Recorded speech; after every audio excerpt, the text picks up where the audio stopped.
DDT was used throughout the United States until it was banned in 1972. Although it hasn't been used in this country in more than 4 decades, new research shows that exposure, even from a long time ago, could be a contributing factor in the development of breast cancer.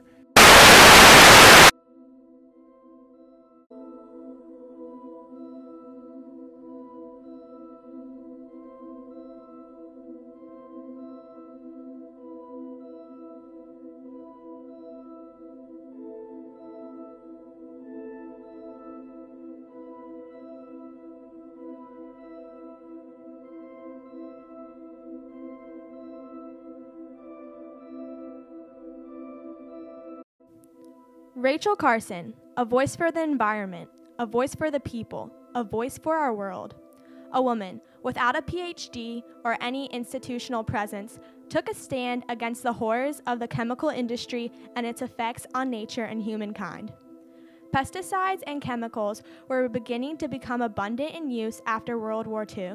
This was the age of miracle science and technological progress, resulting in America's faith that these new chemicals were in the best interests of the country. DDT, a pesticide, was introduced in the 1940s as a way to protect deployed soldiers from insect-borne diseases during World War II. In the 50s, its use shifted towards agricultural purposes and was utilized by many farmers. The U.S. Department of Agriculture and corporations promoted DDT to increase domestic productivity.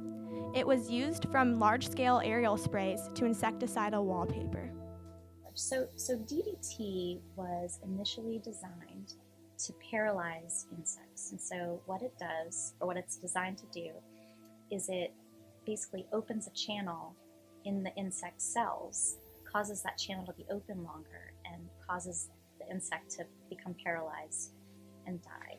It was never intended to act as an estrogen, which is what caused it to be harmful.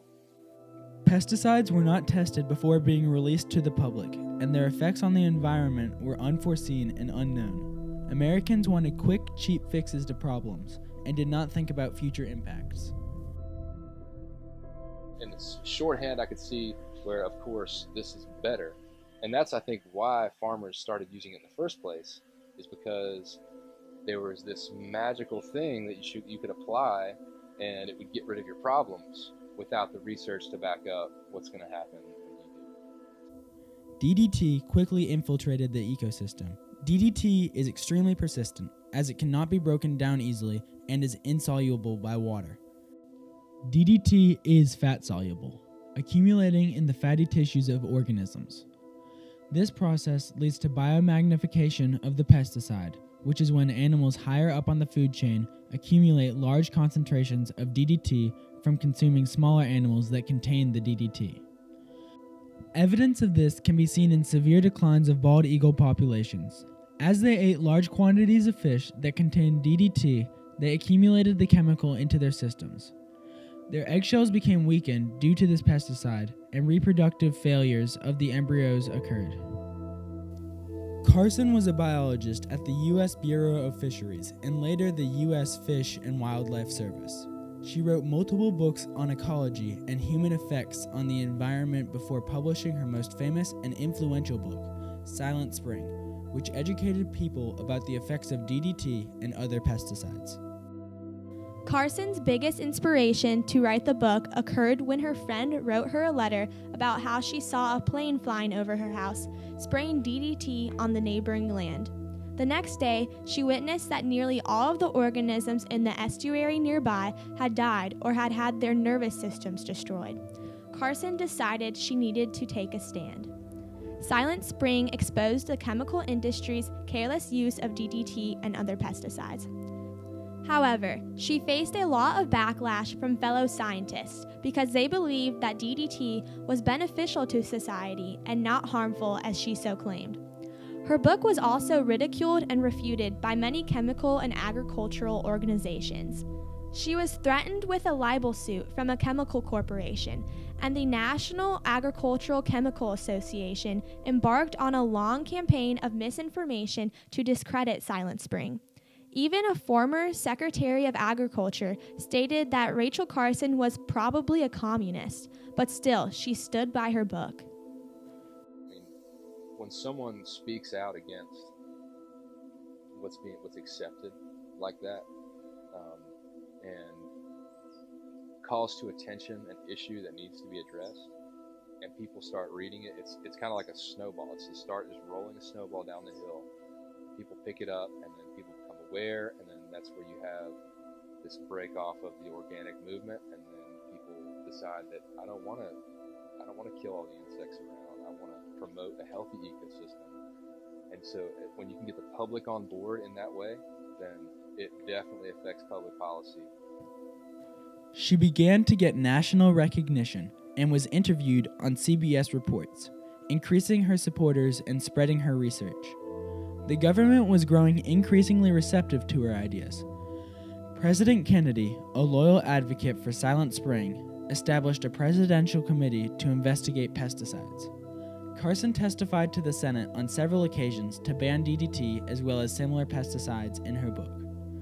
She argued that the Bill of Rights should guarantee all citizens the security of protection from dangerous poisons distributed by private or public officials. Unfortunately, Rachel Carson did not live to see the end result of her life's work, as she died of breast cancer in 1964. Rachel Carson and silent spraying had sparked a fire of environmental awareness in the public's minds, and the modern-day environmental movement had begun. Many environmental organizations, such as the Sierra Club, and organizations founded in memory of her, such as the Rachel Carson Council, kept her legacy going and got her dreams accomplished in 1972, as their years of lobbying finally got the legislation passed to ban DDT.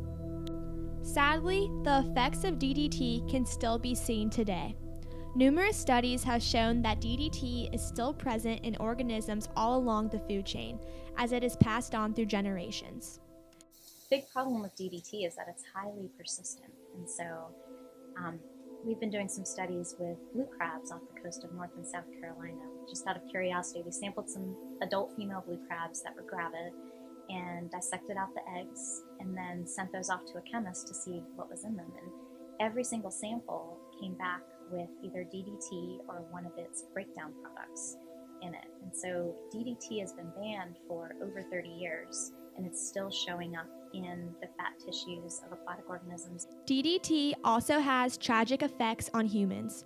There is strong evidence from the World Health Organization suggesting that DDT, an endocrine disruptor, may be linked to lymphoma, breast cancer, testicular cancer, liver cancer, male infertility, miscarriages, and nervous system and liver damage. Rachel Carson stood firm in her beliefs and supported her research despite much opposition until she passed away in 1964. Rachel Carson lives on as a scientific icon who took a stand for what she knew was right.